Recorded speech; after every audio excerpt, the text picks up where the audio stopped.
Welcome to the Financial Feast podcast. I'm Kevin. And I'm Zach. And today we're going to be talking about 5 quality options for different cash savings.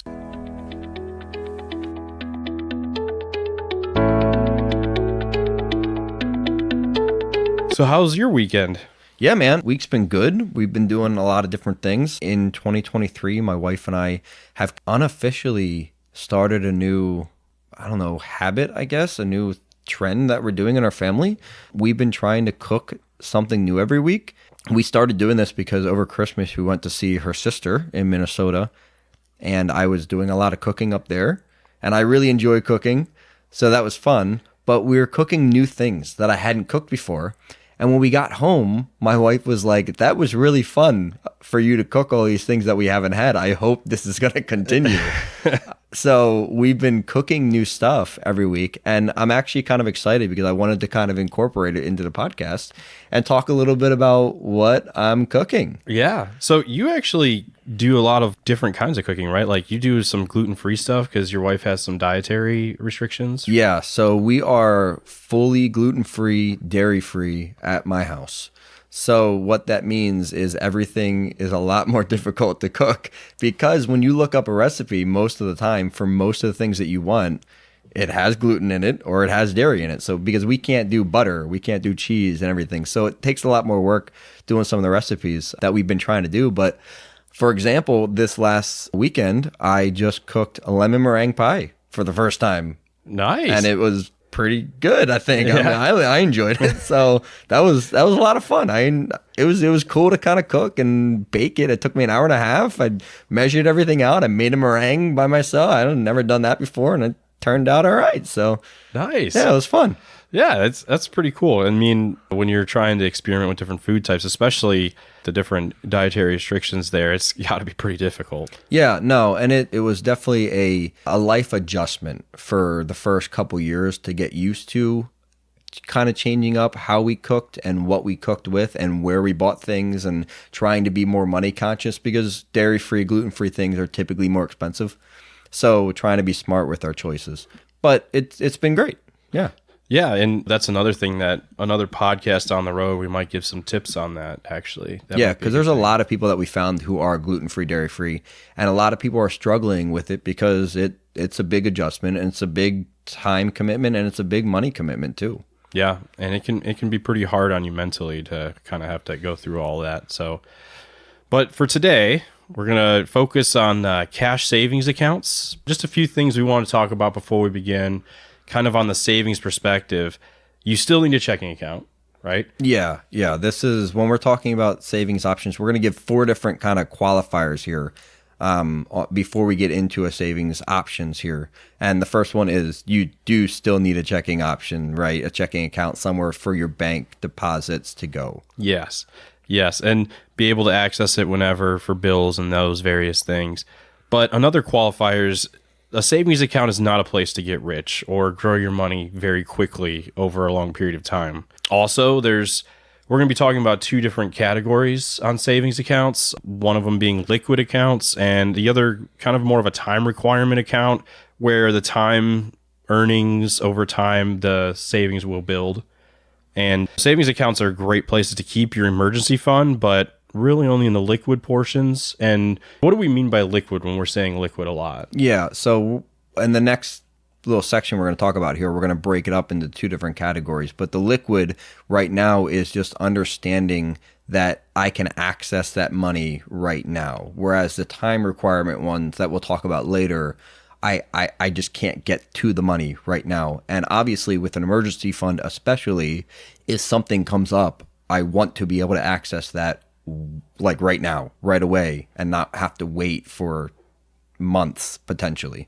Right. The 4th and last qualifier here is we don't encourage you to put all your money in these accounts or tens of thousands of dollars because once you hit about 6 months to maybe 9 months of your expenses saved, we do encourage you to put your money elsewhere. And the reason for that is because the interest that you're going to get off of this is a lot lower than the inflation rate. And you're actually losing buying power in your money month over month and year over year. We'll talk more about inflation next week, but basically if you keep $10,000 in your bank account in 2023, by January 2024, your purchasing power won't be equal to what it was the previous year because of inflation. And like we said, we'll talk about that next week. Yeah, so we'll go into more about inflation, but we just thought it was an important qualifier that people shouldn't, because I personally know people who have $20, $30, $40,000 just sitting in a savings account, and we personally do not think that that's the best use of your money. No. Because they're not using $20, $30, $40,000 as an emergency fund. They just want the security of having their money in the savings account, but it's not growing and there are other places to put it, and we can discuss that at a different time. So what we're going to do now is we're just going to kind of give two broad categories, and we're going to give a couple different accounts underneath them. So the first broad category is liquid savings accounts, and there's three different ones we're going to talk about here. The first one is just a very traditional savings account that you can get at your local bank.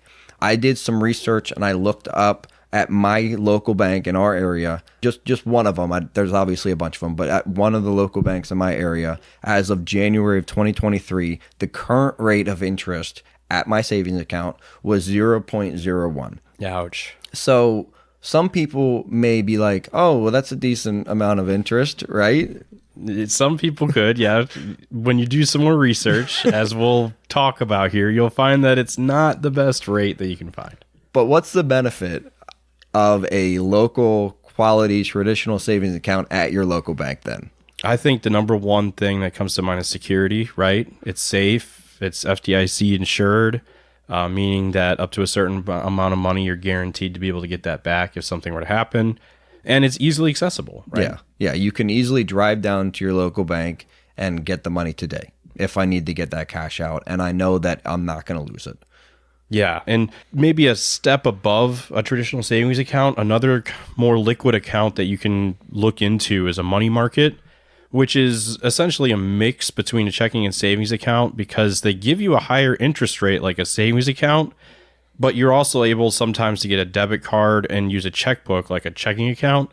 And they're also found at banks. Many banks do offer these. That they offer basically this with a high yield savings account with some similar interest rates. And when we're talking about a high yield savings account, what would that be? Yeah, so this is our third option in the liquid assets or the liquid savings accounts that we're talking about. High yield savings account is typically you're going to find this not at a local bank. You're going to find this somewhere online. And a high yield savings account is where they offer you the same security that a traditional local savings account would, the same security that even a money market would, but at a much higher interest rate. And they're able to do that because they do not have the capital that a local bank would have. So let's say, for example, if you're going to your local bank and you're putting $10,000 in, they would give you a 0.01% interest rate at your local bank, like we stated above. There's a bunch of high yield savings account. Mm-hmm. What are some numbers that you've seen for current rates? Yeah, so actually I use Capital One for my high yield savings account, and right now I believe my rate is 3.2%, which is substantially higher than the 0.01%. Yeah, so just mathematically, let's just run that out a little bit. If we have $10,000 running at 3.3%, you're making $300 off of that money for the year. Mm-hmm. If you have it in a regular savings account and you're getting 0.01%, you're making like $6 yes. for the year. Yes. So it's a big difference. Yes. And another thing to know about it too, another reason why they're able to do this is a lot of these high yield savings accounts, they don't all have brick and mortar stores like a bank would. So they don't have to pay a bank teller. They don't have to pay those people. They have a lot less on expenses. So they're able to pass that savings on to the customer who opens the account. And they're able to use that interest rate and be able to offer higher interest rates. So if people have a question of how they're able to do that, that's part of the reason why is the fees are, there is no fees on a lot of these actually. Like Capital One doesn't have a fee to do any of this. So there are some other options though, other than Capital One. So when we're talking about a high yield savings account, there's four generally that we would recommend. Capital One's a great option. Ally Bank is a great option. That's where I personally have mine.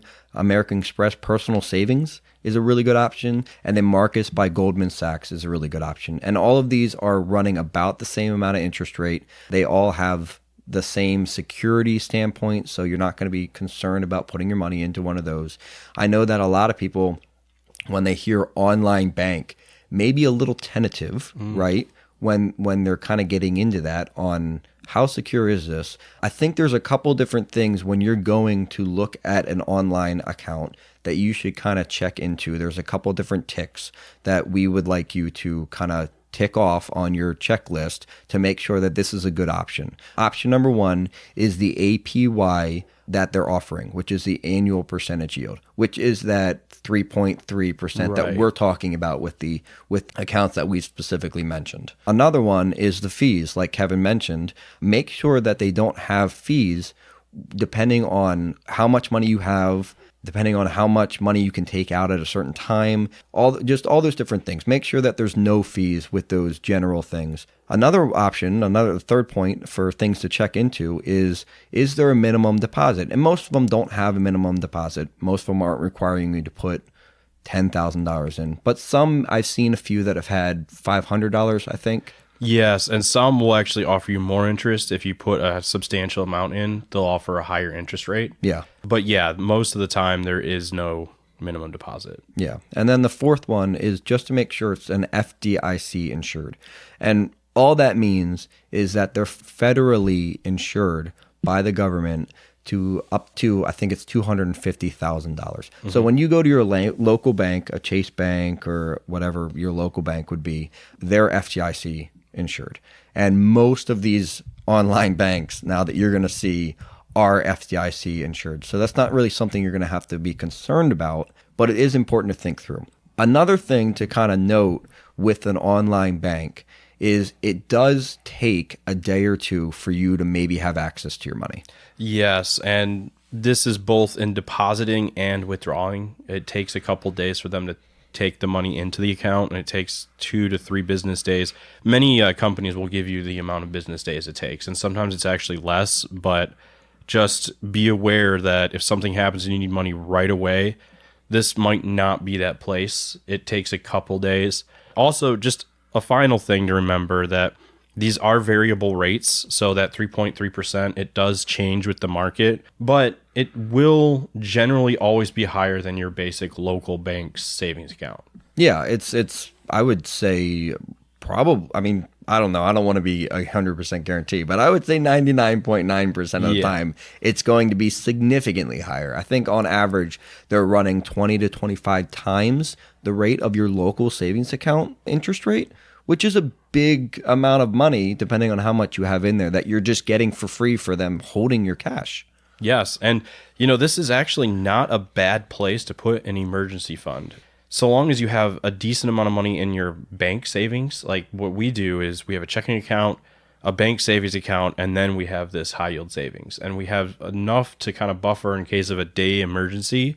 But then anything extra, we're throwing into the high yield savings account to get that interest. Yeah. So if I know that I would like to have $2,000 as my emergency savings, that's going to get me over a 2 or 3 month period of time of covering my expenses, I'll have that in cash assets in my local bank savings account where I know I can access it today. And then I'll have whatever extra I have that I'm not putting into retirement in a high yield savings account, because it might take me a day or two, so I don't want to have that backup, but I'm getting significantly more higher interest rate on this money. And instead of just letting it sit and be bombarded by inflation every single day and lose that power that we're going to be talking about next week, I want to actually be beneficial and allowing my money to grow a little bit. Yes, and that kind of sums up more of the liquid savings options. Now we're going to talk a little bit more about savings options with time requirements. So the first one that comes to mind is what's called a CD, or a certificate of deposit. And can you explain a little bit more about how a CD works? Yeah, so a CD is pretty simple. They've been around for a very long time. You're probably familiar at least with the term. CD generally is by a bank. You can have it through a credit union, I think, also. But what they do is they give you a certain period of time and they tell you what the interest rate is up front. And that interest rate is not variable. It's going to be a fixed interest rate for a certain period of time. But what you do when you give them that money, let's say you pick a CD that's 6 months. You can have a CD of 6 months for interest rate of, let's just say, 4%. When you give them $1,000 at that interest rate of 4% for 6 months, you cannot access that money for 6 months. Now, why is that important to remember?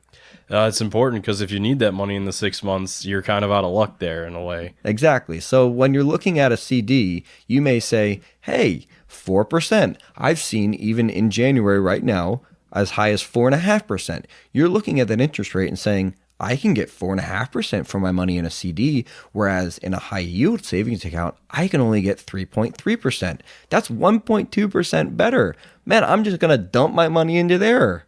Yep. Why is that maybe something we shouldn't do right away? Right. So when you're thinking about it, I mean, you're looking at the time versus money savings there. Now, caveat here, you can actually withdraw that CD amount early, but you will have to pay a massive penalty. Yeah. So it's not worth it. Yeah, don't want to get fined. Right. You'll have to pay a good penalty on the whole thing. So when you're looking at it, making sure that you know that this is money that maybe you know you need a car or something down the road and you want to just throw some money into an account, let it get some interest earned, a higher amount of interest. You're okay not touching that money for 6 months to a year. This is a good option. Yeah, so for a vacation, for a down payment on a house, for a payment on a new car, right? All these down the road purchases that I know I need a certain amount of money, but I don't need it today and I can wait a year for it. Let me put it into a CD. Let me get the extra 1.2% on top of the awesome interest rate that I could already get somewhere else, and then really be beneficial after the year instead of just letting it sit in my bank account. And literally, if let's say you put $10,000 into a CD, let it sit for a year at 4.5%, you walk out the end of the year with $10,450 for doing nothing. Yep. Right? Whereas if I have that same amount sitting in my bank account, in my local savings account, or even worse, in my checking account, I have $10,002 or whatever that low amount is, right? So I'd rather get the extra $440 something for free for doing nothing because I'm planning out what I need that money for. Yes. And that's the main option that I would say with the time requirement savings. But there are some other options as well to consider, and these are more bonds, bills, and notes. Right now, this is being recorded in early 2023. I-bonds are still kind of a buzzword right now, which is just a basic synopsis of what that is. It's just an inflation bond that protects from inflation that every 6 months gets adjusted for an inflation percentage. And if you were to buy one, you're not able to cash it in until at least a year, and at that point you would take a 10% hit. But after 5 years, you're able to cash that in for full value. Yeah, so when you're talking about bonds, notes, and bills, they all have different increments of time that they kind of run, and depending on where you buy them and who you buy them from, they're going to be established to a certain period of time that the bond is this period of time to maturity, meaning you have to wait until that period of time to get the interest rate for it. And really all these are, to really make it simple, they're just government funded things. So the government gets its money through two different ways, essentially.